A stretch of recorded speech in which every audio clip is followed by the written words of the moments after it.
Pada suatu hari, Baginda Raja terlihat tenggelam dalam pemikirannya di taman kerajaan. Kabar beredar bahwa ia sedang dihantui oleh masalah yang mengganggu tidurnya, namun rahasia tersebut hanya diketahui oleh Baginda Raja sendiri.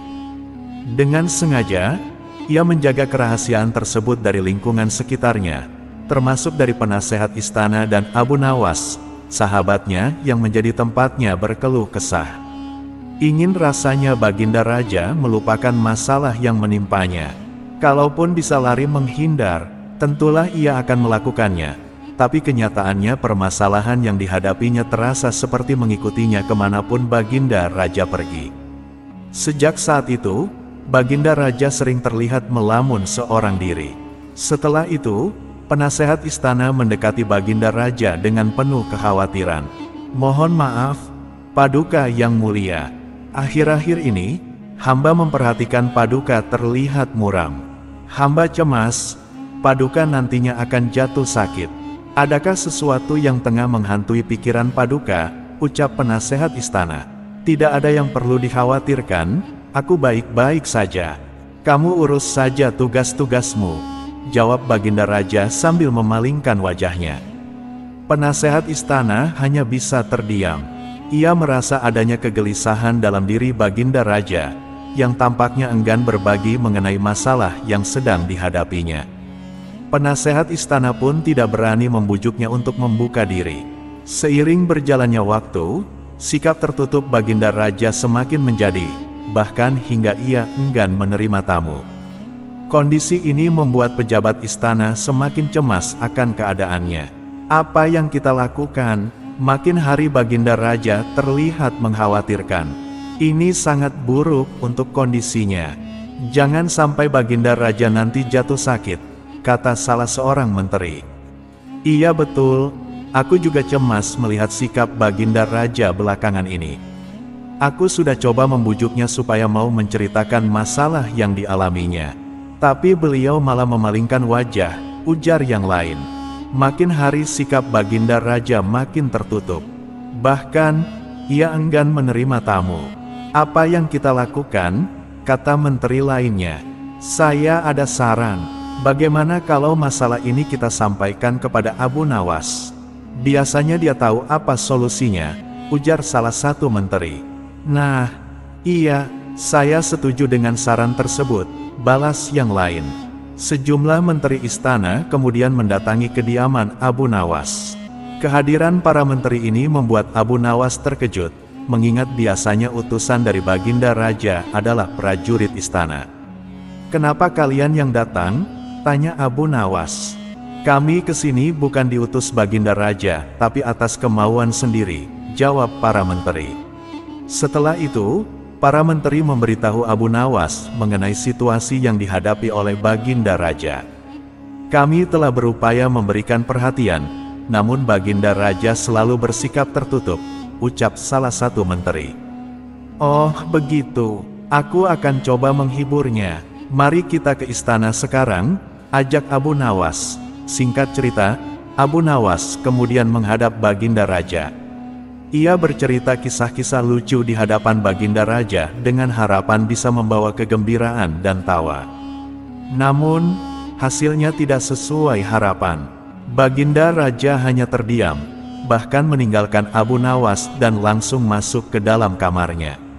Selepas Baginda Raja pergi, para menteri segera menghampiri Abu Nawas. "Bagaimana ini, Abu Nawas? Kamu lihat sendiri kan," ucap mereka. "Sepertinya Baginda Raja sedang mengalami masalah berat. Biarkan aku pulang dulu. Aku akan memikirkan cara untuk mengatasi masalah ini," ucap Abu Nawas. Setelah tiba di rumahnya, Abu Nawas terus merenungkan solusi terbaik untuk menyelesaikan masalah yang dihadapi Baginda Raja. Setelah berpikir dalam waktu yang cukup lama, akhirnya Abu Nawas menemukan ide brilian. Esok harinya, Abu Nawas pergi ke pasar. Di hadapan orang-orang, Abu Nawas berteriak, "Wahai kalian, apakah di antara kalian ada yang bisa memasukkan unta ke lubang jarum?" Mendengar pertanyaan Abu Nawas, semua orang yang ada di sana heran. Salah satu dari mereka lalu menjawab, mana mungkin bisa. Itu perkara yang mustahil. Dengan lantang, Abu Nawas juga membalas, tidak ada perkara yang mustahil. Jangankan aku, anak kecil pun bisa. Kalau kamu memang bisa, tunjukkanlah kepada kami, pinta mereka. Maaf kawan-kawan, sayangnya, aku hanya bisa membuktikannya bila di hadapan Baginda Raja, jawab Abu Nawas. Akhirnya, berita mengenai kemampuan Abu Nawas memasukkan unta ke lubang jarum tersebar hingga mencapai telinga Baginda Raja. Meskipun awalnya Baginda Raja tidak terlalu memperdulikannya, namun seiring berjalannya waktu, tumbuh rasa penasaran dalam dirinya. Kemudian, beberapa pengawal istana diperintahkan untuk memanggil Abu Nawas. Maaf Tuan Abu, Anda diperintah Paduka untuk datang ke istana, ucap seorang prajurit. Benarkah? Tanya Abu Nawas memastikan. Benar Tuan Abu Nawas, jawab sang prajurit. Rencanaku akhirnya berhasil, pikir Abu Nawas. Oh iya, bagaimana kondisi Baginda Raja? Tanya Abu Nawas lagi. Baginda Raja sering mengurung diri dan tampak termenung, jawab salah satu prajurit. Baiklah, aku akan ke sana sekarang, balas Abu Nawas. Tidak lama kemudian, Abu Nawas sampai di istana untuk menghadap Baginda Raja. Wahai Abu Nawas, aku dengar kamu bisa memasukkan seekor unta ke lubang jarum. Kamu bersedia membuktikannya bila di hadapanku. Benarkah itu? Tanya Baginda Raja. Benar Paduka yang mulia, jawab Abu Nawas. Bagaimana mungkin? Aku rasa itu perkara yang mustahil. Baiklah, sekarang coba kau buktikan, perintah Baginda Raja.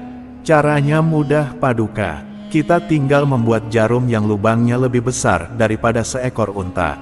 Dengan begitu, kita bisa memasukkannya dengan mudah. Bahkan anak kecil pun bisa, jawab Abu Nawas. Kalau caranya seperti itu, semua orang pun bisa melakukannya. Berarti kau telah menipu semua orang, termasuk aku, ucap Baginda Raja. Hamba tidak pernah menipu siapapun, dan hamba juga tidak pernah menipu Paduka. Hamba tidak pernah mengatakan bahwa jarum yang hamba maksud adalah jarum yang kecil, balas Abu Nawas. Iya, itu benar, tapi apa maksud dari pernyataanmu itu? Tanya Baginda Raja. Hamba hanya ingin mengatakan Paduka, bahwa ada hikmah dari pernyataan ini, jawab Abu Nawas. Hikmah? Hikmah apa? Tanya Baginda Raja. Bukankah tadi Paduka tidak percaya kalau hamba bisa memasukkan unta ke lubang jarum? Tapi setelah hamba jelaskan, Baginda Raja baru mempercayainya. Begitu juga dengan permasalahan yang sedang kita hadapi.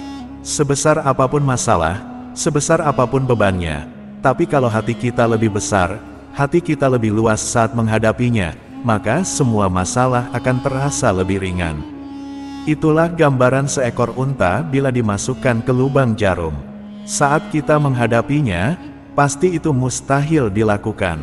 Tapi bila hati kita luas dan besar, maka pikiran kita juga akan mengikuti. Dan pada akhirnya masalah yang kita anggap mustahil diatasi menjadi mudah dan ringan untuk dijalani. Bagaimana kita akan bisa menang bila kita menghadapi masalah dengan hati yang sempit, tutur Abu Nawas. Dalam sekejap, Baginda Raja terdiam. Ia tenggelam dalam pemikirannya, merenungi kata-kata Abu Nawas. Suasana seketika menjadi hening, tanpa suara apapun. Setelah sejenak, Baginda Raja akhirnya bersuara.